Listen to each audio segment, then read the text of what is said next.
Hola, bienvenidos al seminario de enseñanza-aprendizaje. Yo soy la doctora Beatriz Margarita García Vadillo. Voy a impartirles lo siguiente.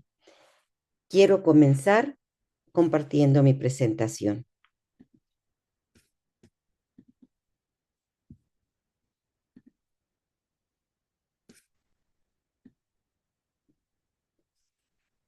Bien, vamos a dar inicio.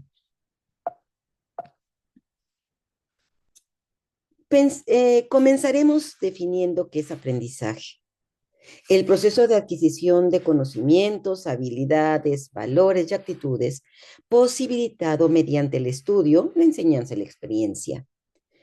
Cuando hablamos de aprendizaje, no nada más podemos pensar que es una serie de datos o de conocimientos, sino desde que nosotros nacemos, vamos también adquiriendo valores, actitudes que vamos introyectando y que vamos aprendiendo a lo largo de la vida y que ponemos en práctica.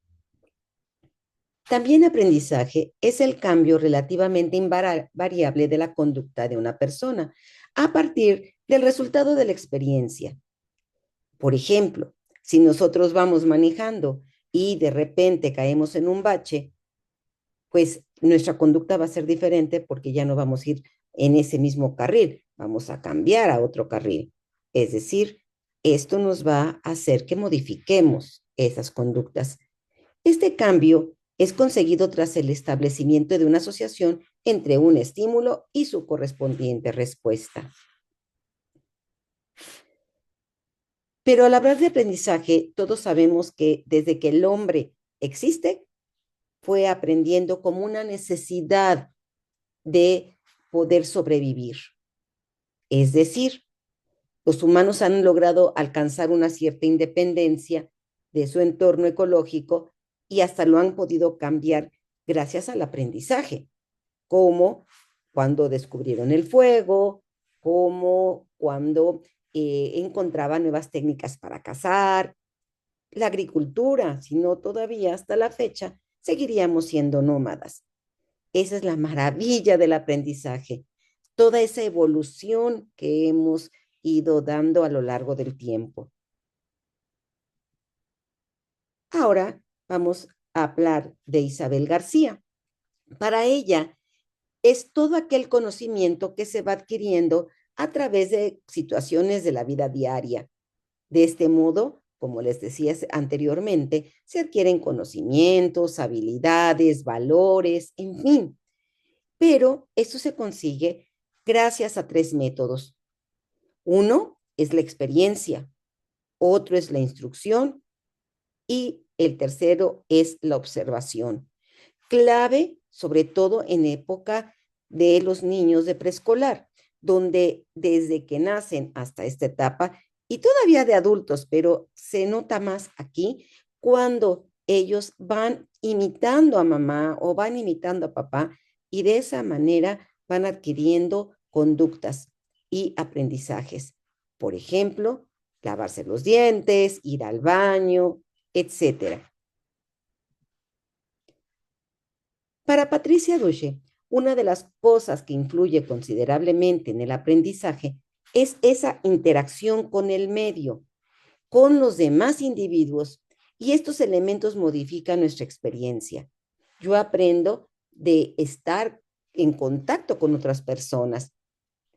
Ahora bien, por ende, nuestra forma de analizar y apropiarnos de la información también va adquiriéndose y se va perfeccionando. A través del aprendizaje, un individuo puede adaptarse al entorno y responder frente a los cambios y acciones que se desarrollan a su alrededor, cambiando si esto es necesario para subsistir. Y aquí, por ejemplo, pondríamos que si yo llego de una escuela de un país a otro, pues yo voy a ir adquiriendo a través de este contacto con las personas parte de esa cultura para adaptarme a esta nueva situación. Y me comportaré igual, si se visten de alguna manera en particular, pues tendré yo que empezar a hacer cambios para poder estar y pertenecer a este nuevo lugar. Aprender. adquirir, analizar y comprender la información del exterior y aplicarla a nuestra propia existencia. Es decir, aquí ya hablamos de una manera individual. Al aprender, los individuos debemos olvidar preconceptos y adquirir una nueva conducta. Imagínense nosotros que somos migrantes digitales, si no olvidáramos ideas previas o más que olvidarlas, no aferrarnos a ella, sino adquirir nuevas, pues nunca hubiéramos aprendido a usar una computadora o un celular. El ser humano tiene que ser flexible y comenzar a adquirir nuevas conductas, nuevos aprendizajes. El aprendizaje nos obliga a cambiar el comportamiento y reflejar los nuevos conocimientos en las experiencias presentes y futuras. Retomando esto de la tecnología, a mí me dio mucha risa, por ejemplo, ver a mi abuelita de 90 años intentando usar un celular. Cuando aprendió a usarlo, bueno, pues ya en la vida quiso deshacerse de este aparato hasta que, bueno, ella falleció, ¿no? Pero es muy simpático cómo estas nuevas experiencias las vamos adquiriendo, nos vamos apropiando de ellas y pues de alguna manera se convierten en parte de nuestra vida. Para aprender se necesitan aquí para este autor tres actos imprescindibles: observar, estudiar y practicar. Vamos a ver cuál es el proceso fundamental del aprendizaje. Y este comienza con la imitación, entendiéndose como la repetición de un proceso que se observa y que implica tiempo, espacio, habilidades y otros recursos. Y aquí fíjense muy bien, porque si bien la imitación es la repetición, sí es verdad que necesitamos tener habilidades para ello. Yo puedo ver, por ejemplo, a una gran gimnasta y pues puedo intentar imitarla, pero pues yo no tengo las habilidades, ¿no? De esta forma, los niños aprenden las tareas básicas y necesarias para subsistir y desarrollarse en la comunidad. ¿Por qué? Porque el aprendizaje también a la hora de que nosotros pertenecemos a una sociedad es indispensable para desarrollarnos socialmente también. Pero al hablar de aprendizaje, que bueno, son unas definiciones, hay pues más que al final del día redundan en lo mismo, también es importante hablar de autores que lo manejan.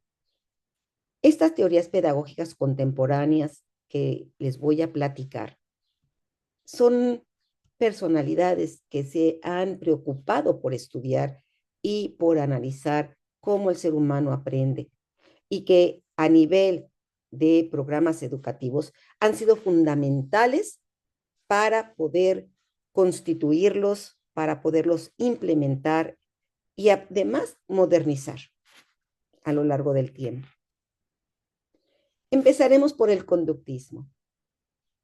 Según Pablo, él es el precursor del condicionamiento clásico y su experimento en este caso consistió en poner a los perros, en este caso, yo les voy a hablar de uno, y hacer un experimento donde nada más tocando una campana condicionó o, digamos, amaestró al perrito para que tuviera conductas biológicas, en este caso salivar,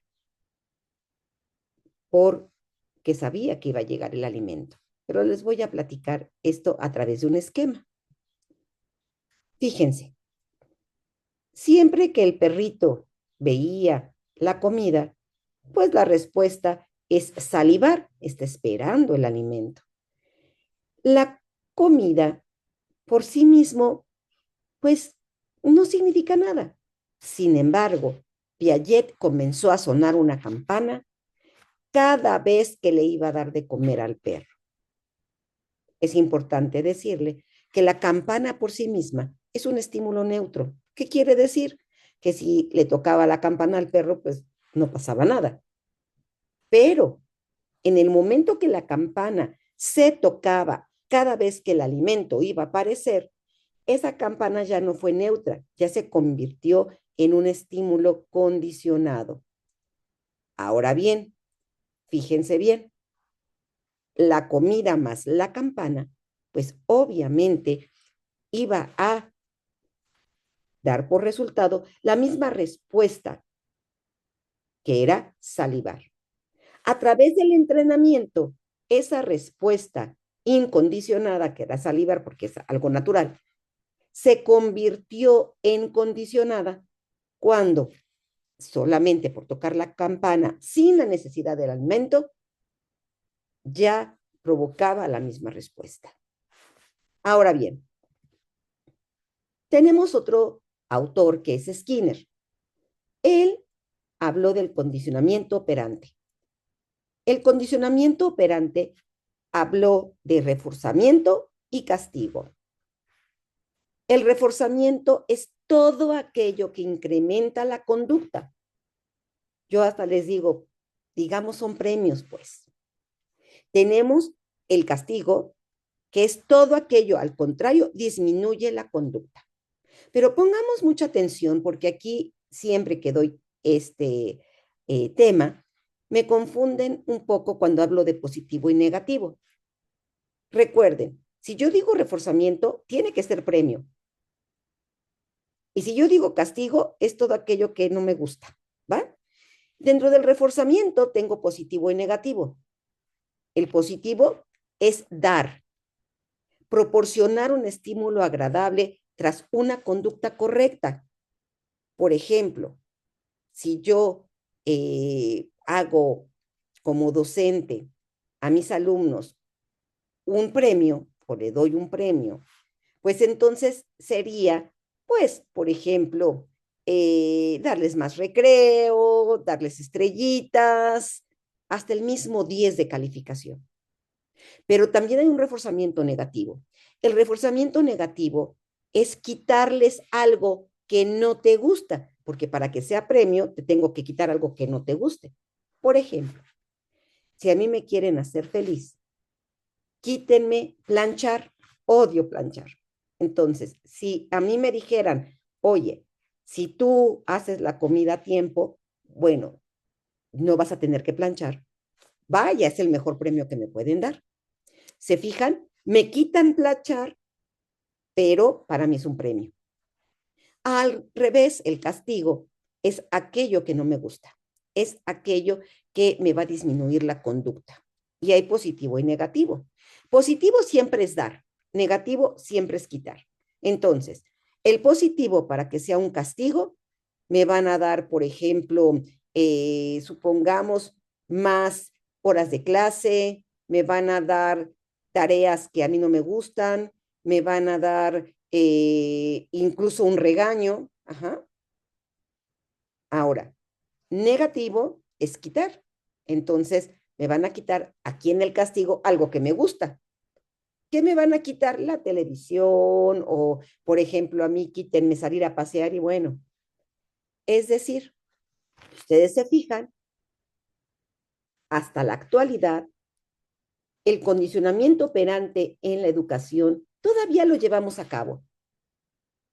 A pesar de que dicen que ya pasó de moda o que ya es totalmente, pues, no operante, valga la redundancia, fíjense que sí, simplemente todavía damos calificaciones. La calificación puede ser un reforzador o un castigo, porque si me fue mal, pues ya fue un castigo. Cuando yo le digo a los niños, muy bien, lo hiciste perfecto, ese reconocimiento es un reforzador. Es decir, si les dicen que ya no se usa, pues ¿qué creen? Que todavía lo estamos usando, hasta con nuestros hijos, caray. La manera donde Skinner, pues, comenzó a experimentar fue con la famosa caja de Skinner, que consistía en una palanca y un lugar donde le facilitaban comida a la rata de laboratorio. Entonces, la rata al principio, pues, no sabía ni qué iba a pasar. pero por ensayo y error, hubo un momento que por accidente tocó la palanca y salió el alimento. Pues obviamente cada vez que tocaba la palanca, salía el alimento. Y esto que ocasionó que la rata ya sabía cómo acceder a su comida. También dentro de los conductistas tenemos a Albert Bandura, que habló de atención, retención, reproducción y refuerzo, y les platico su experimento. Puso a un grupo control y un experimental. En ellos, en el grupo experimental, puso a niños ver videos de adultos golpeando, ¿no? Y les puso hagan de cuenta, un aula, les puso un inflable de un muñeco, llamado Bobo, por cierto, y que los niños que veían este video al jugar llegaban y golpeaban. En el grupo control no había este estímulo del video, entonces los niños no golpeaban. ¿Qué pasó? Los niños ponían atención a lo que estaba haciendo ese adulto, retenían lo que estaba haciendo y lo reproducían, y obviamente también obtenían un refuerzo. Qué terrible el poderlo analizar, porque nos damos cuenta que nosotros somos ejemplo de nuestros estudiantes. Lo que nosotros alumnos, lo que nosotros hacemos, los alumnos lo replican. Gran parte de ellos, incluso sobre todo a nivel preescolar. Y ahí tenemos incluso a nuestras alumnas que si nos peinamos de colita de caballo, pues ellas quieren venir igual. En fin, hay muchos temas, como por ejemplo, incluso ya a nivel legal, donde se dice que los niños, por ejemplo, o adolescentes que son muy agresivos son por los videojuegos. Y gran parte de ellos pueden tener razón o tienen razón. Sin embargo, no significa que lo defina. Ahora, otra de las teorías que vamos a hablar es la Gestalt, que tiene que ver con la percepción. Su principal fenómeno de estudio fue este. Ellos afirman que se aprende de forma global, y ahorita les voy a explicar. En Alemania crea la teoría Max Wertheimer. La palabra gestal en alemán significa totalidad, forma, patrón o configuración. Ahorita les voy a hablar un poco de esto. Cabe mencionar que antes de aplicarlo incluso en la cuestión del aprendizaje, también fue una teoría que aplicamos los psicólogos como proceso terapéutico. Ahora, el punto de vista de estos teóricos se resume en esta frase: el todo es diferente a la suma de las partes. Pongo un ejemplo. Imaginemos una orquesta. Tenemos la flauta dulce, tenemos el trombón, tenemos los platillos, tenemos el violín. Imaginen esos instrumentos. ¿Qué pasaría si en lugar de escucharlos al mismo tiempo, escuchamos primero la flauta, escuchamos después al violín, escuchamos después al trombón, etcétera? ¿Es igual? Por supuesto que no, porque además cada uno incluso luego tienen diferencias en la partitura. Ahora bien, no es lo mismo escuchar cada uno que escuchar todos al mismo tiempo. La experiencia es totalmente distinta y es mejor. Es el todo como una situación realmente más completa. Introducen el término insight, el cual es un aprendizaje súbito o discontinuo, o es la famosa experiencia ajá. Es cuando decimos, sí, ya comprendí, te refieres a esto. Y solitos hasta decimos, claro, de eso se trataba. Eso es el famoso insight. Y en terapia se ocupa mucho, porque ya que nosotros estamos trabajando con el paciente o más bien incluso con la persona que acude a nosotros, porque bueno, muchas ocasiones, vamos a ver más adelante que en el humanismo le llaman incluso el cliente, ¿no? A lo que va es esto. Cuando trabajamos con nuestro paciente, de repente va a través de la reflexión y el análisis ¿Cuántas veces no caemos en cuenta que, claro, es que esto proviene de esta experiencia de mi infancia, por ponerles un ejemplo? En opinión de estos teóricos, la educación debería promover experiencias totales como la meta principal, es decir, no fragmentado. Imagínense si nosotros no estudiáramos historia de México y luego otra ocasión la historia de Europa, luego otra que la historia de no sé dónde. ¿Qué pasaría si aprendiéramos de alguna manera una experiencia total donde viéramos en la misma época qué pasa en México, qué pasaba en Estados Unidos, qué pasaba en Europa y pudiéramos hacer como esa reflexión total de lo que pasaba en ese momento en todo el mundo? Diríamos, es que, híjole, en esa época a lo mejor a nosotros nos faltaba todavía muchas experiencias. En fin, yo creo, o teníamos más enriquecedoras, ¿no? Creo que aquí mucho tiempo la educación a veces se ha dado fragmentada y la experiencia de darla total, bueno, ¿qué les digo? Se ha visto que es más importante y es más, bueno, damos más en la capacidad de insight, si lo vemos de esa manera. El proceso de aprendizaje implica ver, entender y en última instancia aprender. ¿Por qué?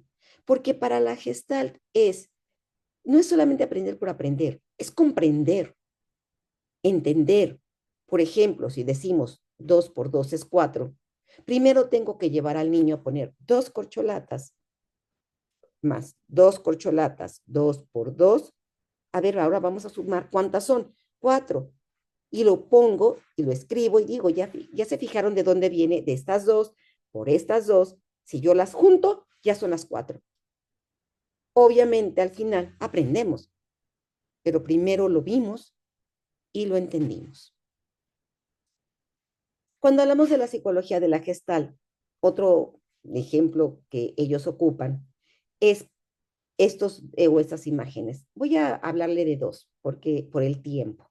Fíjense la primera de mano izquierda. No es lo mismo que veamos los puros puntitos negros a que los juntemos y entonces veamos un cubo. Es decir, a la hora de unirlos, ya hay algo más. Si yo veo el conejo, no solamente son rayas. Si yo veo con detenimiento esas rayas, estoy viendo un conejo.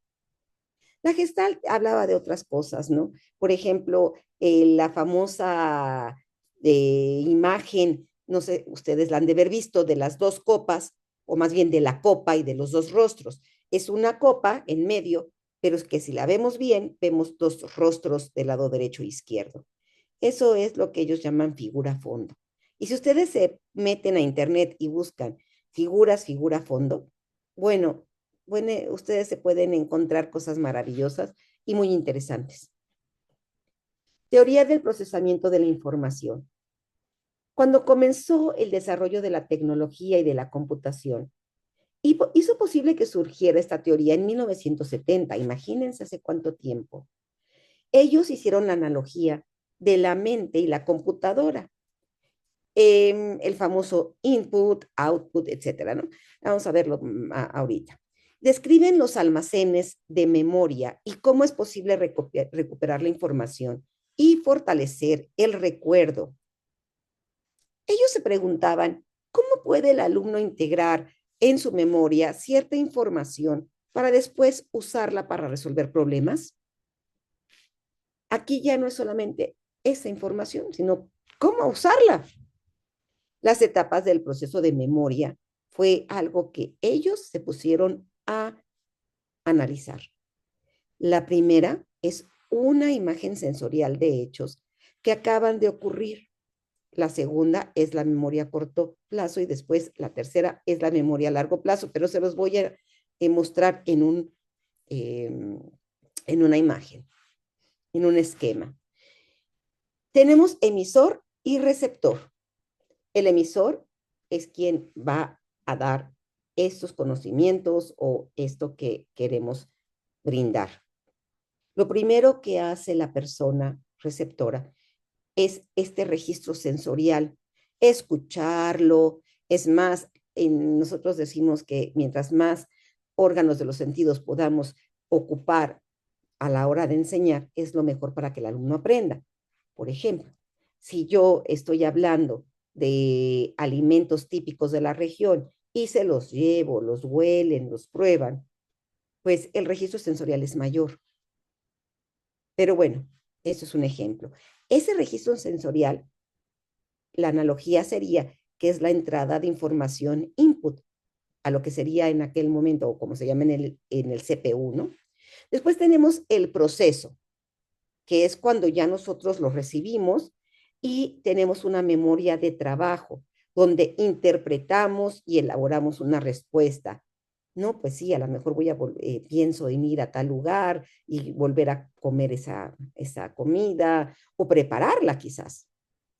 Pero después tenemos la memoria a largo plazo y es ese almacenamiento y salida de la respuesta.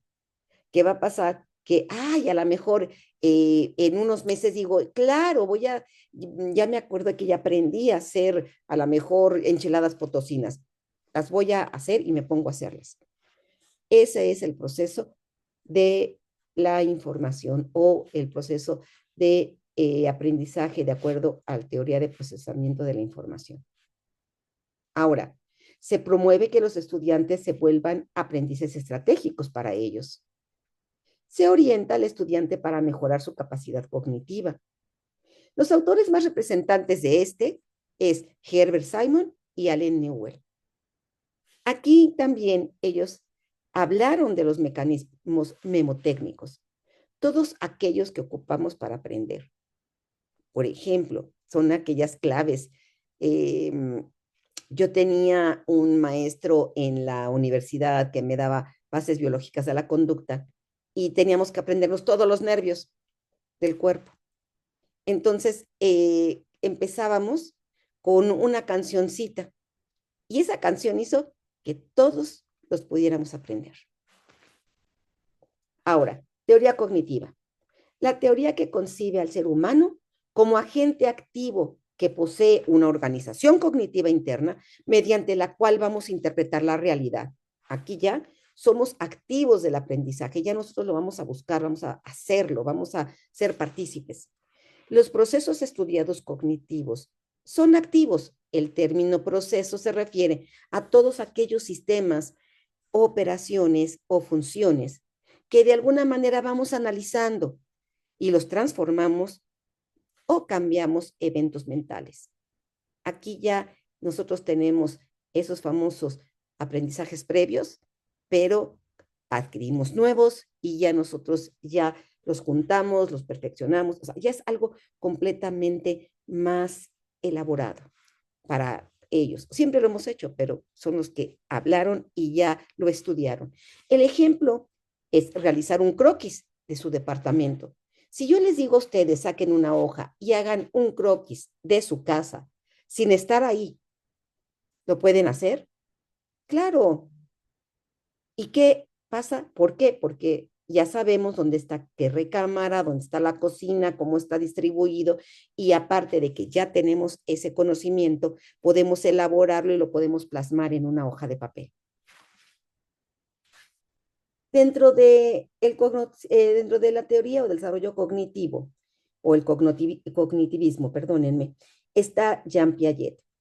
Jean Piaget, pues todos hemos hablado de él y de sus famosas etapas de desarrollo. La primera, nada más como recordatorio, es la etapa sensoriomotora de 0 a 2 años. Todo el aprendizaje de los niños es a través de los sentidos o la interacción de los objetos. Por eso, Piaget veía que los bebés se meten todo a la boca, todo lo conocen a través de la boca, de tocarlo, de sentirlo, de olerlo. Los niños huelen a su madre cuando les está dando pecho y ya la reconocen, ¿no?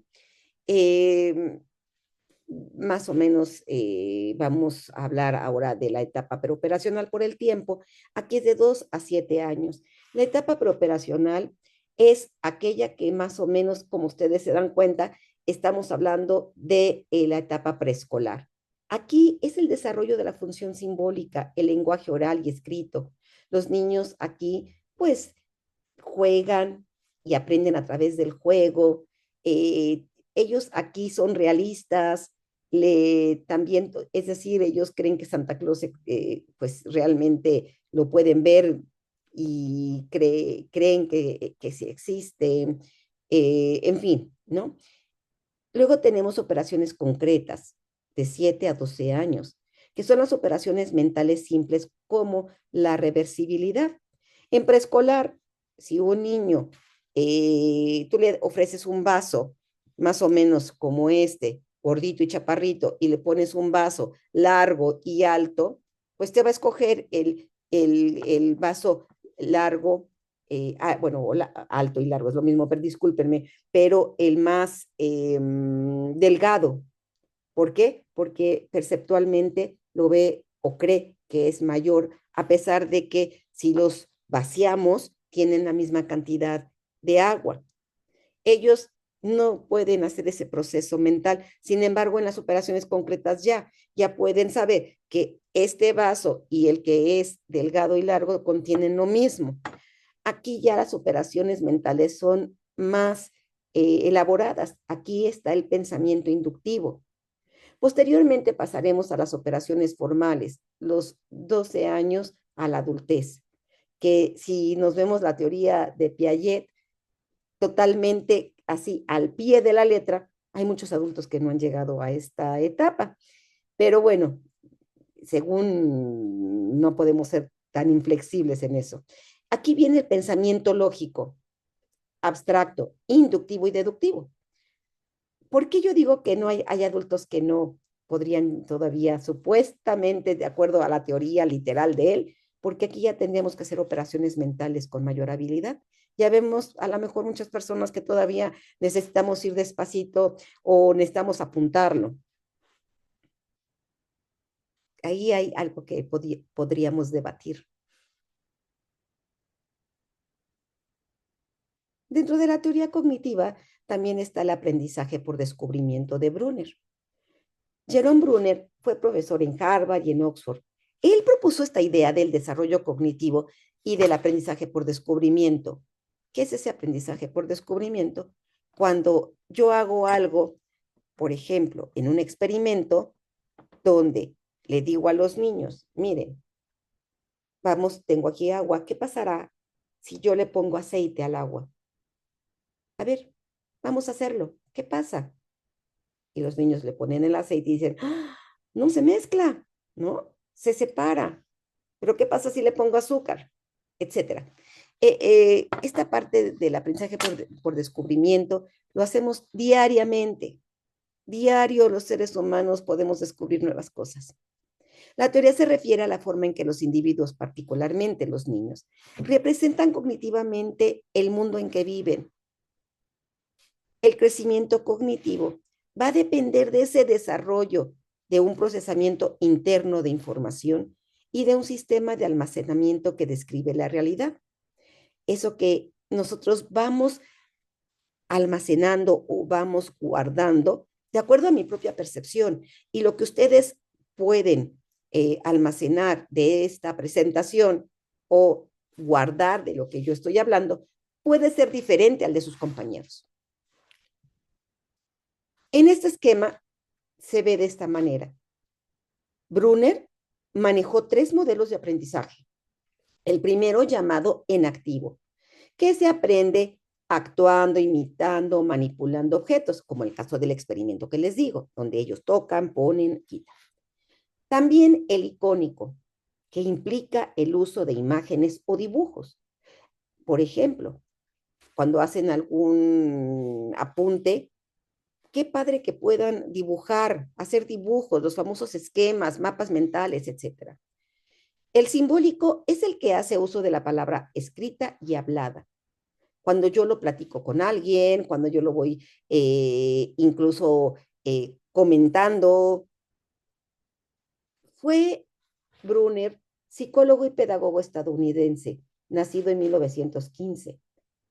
¿Por qué les pongo un poquito esto? Porque dense cuenta que la época donde ellos empezaron a generar estas teorías, pues es muy lejana. Y todavía, si ustedes lo analizan,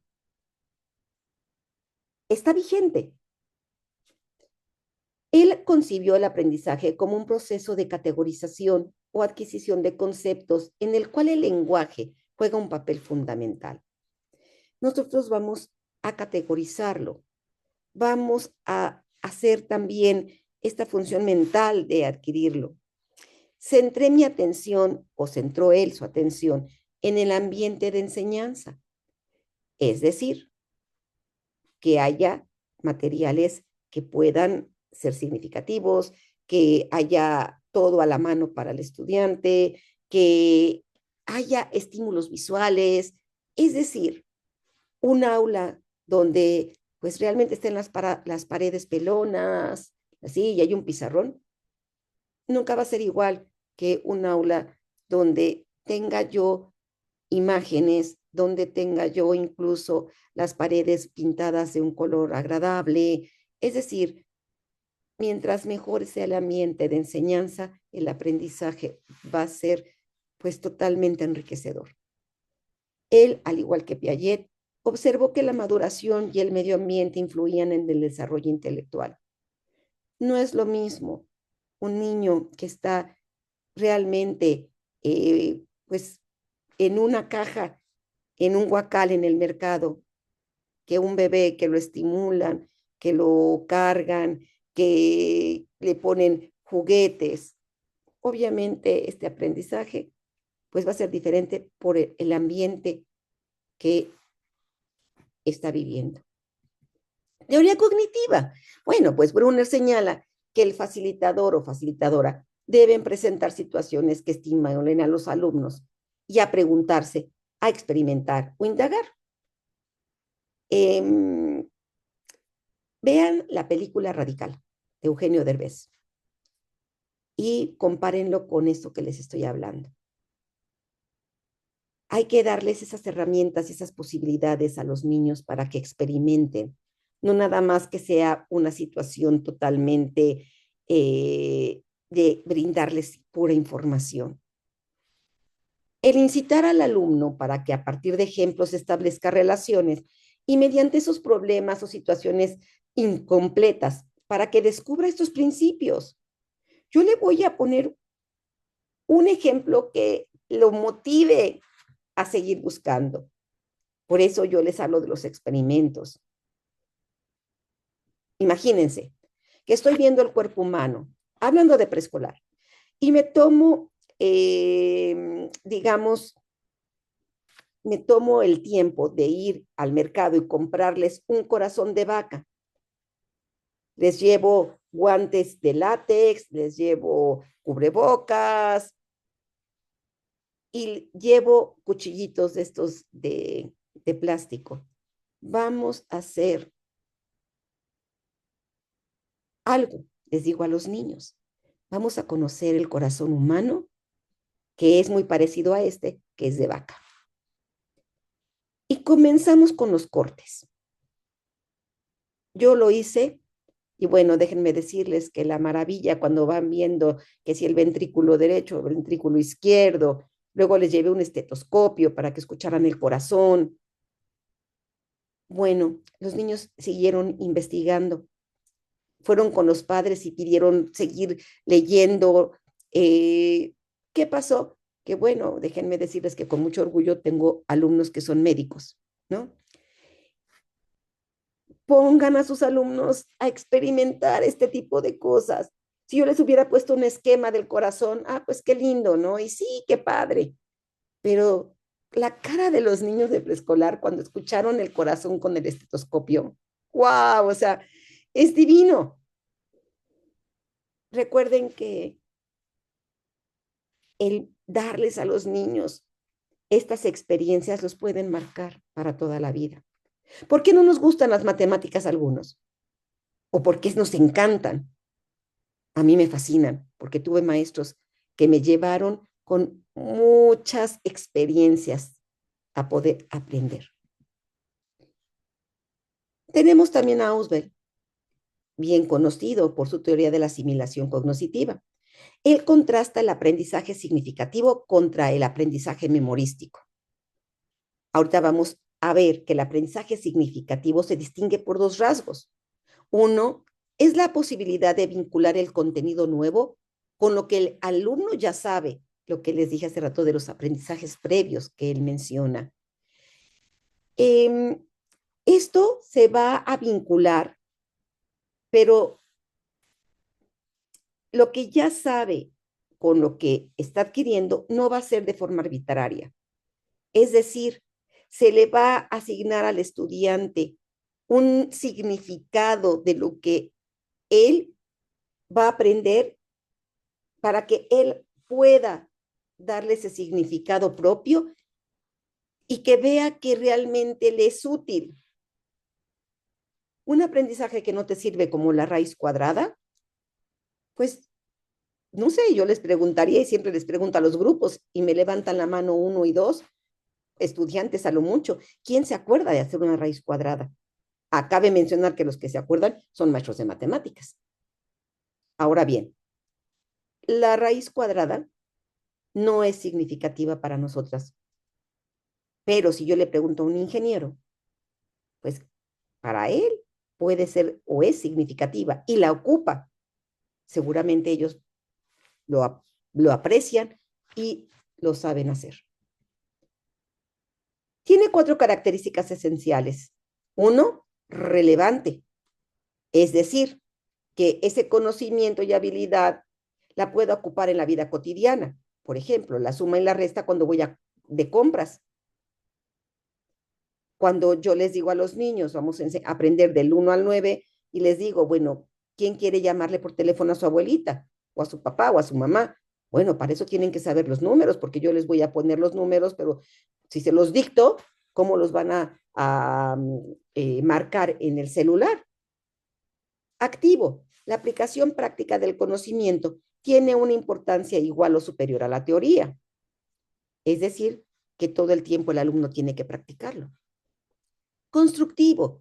El aprendizaje nuevo se va a vincular con el conocimiento previo, que es lo que les comentaba anteriormente. Y esto pues va a ser enriquecedor, va a ampliar el criterio del alumno. Por eso es tan importante que cuando lleguemos al grupo, nosotros sepamos que ya saben, porque si tú vuelves a lo mismo, se vuelve aburrido, tedioso. Participativo. La dimensión social del aprendizaje implica una actitud de responsabilidad hacia nosotros mismos y hacia los demás. Es importante que este aprendizaje también sea social. Ahora bien, no ahondo un poquito más de esto porque vamos a ver a Vygotsky. ¿Qué sucede? Que si ustedes se fijan, todo esto lo hacemos en el aula. Sé que ya lo han de haber escuchado muchas ocasiones, pero es un recordatorio para que ustedes la próxima semana y todos los días puedan implementarlo y puedan enriquecer su práctica educativa, su praxis, porque hablar de praxis también habla de análisis, ¿no? Ahora bien, como les dije, vamos a hablar de Lev Vygotsky. Es la teoría sociocultural del desarrollo cognitivo. Él habla de los factores culturales y hace un énfasis en esta dimensión y de cómo afecta el desarrollo cognitivo de acuerdo a la cultura. Les pongo un ejemplo. Las mujeres en países donde todavía están relegadas, donde incluso ni siquiera pueden asistir a la escuela, no va a ser lo mismo que nosotras o nosotros, ¿no? Factores sociales. El desarrollo cognitivo se debe a las interacciones sociales, de formación guiada dentro de la zona de desarrollo próximo, como los niños y sus pares logran la construcción o co-construcción del conocimiento. Aquí hay que socializar el trabajo por equipo, donde ellos puedan estar dialogando. ¿Por qué? Porque yo voy a hablar de mi experiencia, a la otra persona igual, y la vamos a enriquecer. Así es como se aprende. Lenguaje. El lenguaje se desarrolla a partir de estas interacciones sociales y para él es la mayor herramienta del hombre, y ya lo vimos con anterioridad. Él distingue el habla social del habla privada y del habla privada internalizada. Esta última se refiere cuando ya nosotros empezamos pensando y resolviendo y comunicándonos, y claro, y voy a hacer, ¿no? Eh, todo esto nos lleva a recordar que no somos seres individuales, somos seres sociales y que desde siempre hemos aprendido a través de la socialización. Bueno, les comenté de la zona de desarrollo próximo, pero ¿qué es esto? Esa zona es donde se debe instruir y orientar de manera más sensible, puesto que permite al niño desarrollar habilidades que van a ser la base para el desarrollo de las funciones superiores mentales. Vamos a imaginar una alberca, ¿de acuerdo? Y esta alberca tiene una parte muy bajita. Cuando yo meto al niño a esa alberca bajita, pues se puede hasta sentar y no pasa nada.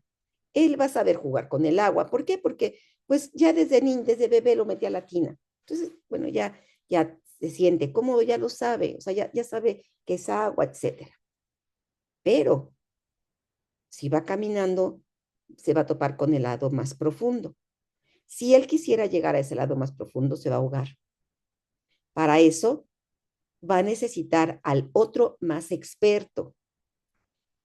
Esa zona de desarrollo próximo tiene que ver con la ayuda de un docente, de un otro más experto, que puede ser el padre, etcétera, donde le da las manos al niño y le va llevando al lado más hondo y empiece a patalear, que le diga, mira, vamos a hacer un busito, vamos a hacer una estrellita, etcétera. Es donde ya van a empezar a adquirir nuevos aprendizajes, donde va a aprender a nadar, en este ejemplo. Este constructivismo social de Vygotsky enfatiza la influencia de los contextos sociales y culturales en el conocimiento y apoya un modelo de descubrimiento del aprendizaje. Si se fijan, retomamos cosas de las otras teorías. Y bueno, ya les dije que el otro más experto es alguien que sabe más que nosotros y que nos va a enseñar. Incluso puede ser mis pares, ¿eh? Les presento a Lev Vygotsky, ruso. De hecho, él tenía su teoría años atrás, pero ya nos llegó mucho después por la situación de su país, donde pues todo era muy hermético. Teoría humanista. A quien tenemos a Carl Rogers. Este es su autor básico. Obviamente hay otros, pero les voy a hablar por lo pronto de él. Sus conceptos como vivir auténticamente, persona de funcionamiento cabal, no directividad, crecer, autorrealización, etcétera, son partes ya de un lenguaje empresarial de todo esto famoso del desarrollo humano, ¿no? Pero ahorita se los explico un poquito más. Concretamente, en la psicología y en la educación, esta teoría ha dado origen a programas en el marco, como les repito, del desarrollo humano, donde el alumno no solamente es un sujeto de aprendizaje, sino es un ser humano que tiene experiencias propias, emociones, donde hay otros factores que le implican. Si uno de sus alumnos está viviendo el divorcio de sus padres, y un divorcio muy conflictivo. Antes habrá sido de 10 o aprendía muy rápido, pero hoy por hoy ese mismo estudiante en la misma escuela con el mismo docente no va a aprender igual. Habrá cosas que ni siquiera aprenda. ¿Por qué? Porque ese niño está viviendo una situación muy complicada, emocional, y es donde el docente tendrá que preguntarle, ¿qué te pasa? ¿Qué te está sucediendo? Eso es el humanismo. Y tiene como objetivo que esa persona se supere, la autorrealización, ¿no? que bueno, hay otros autores como Maslow, pero bueno, yo creo que no hay tiempo que alcance. La teoría educativa de Carl Rogers, que es educación centrada en el alumno o no directiva, es lo que aplicaban en la cuestión educativa. Pues gracias por su atención. Las próximas sesiones hablaremos ya de, pues, incluso factores internos y externos que afectan la educación. Y bueno, soy psicóloga, también les hablaré un poco sobre esta parte de la motivación y pues estrategias para que puedan ocupar en el aula. Que tengan un día extraordinario, una semana también llena de experiencias hermosas. Disfruten. Tenemos la fortuna de tener una carrera donde impactamos vidas. No se les olvide. Nosotros, si ustedes ven exalumnos, dimos una semillita o muchas semillitas para cambiar vidas. Cuídense. Estamos en contacto.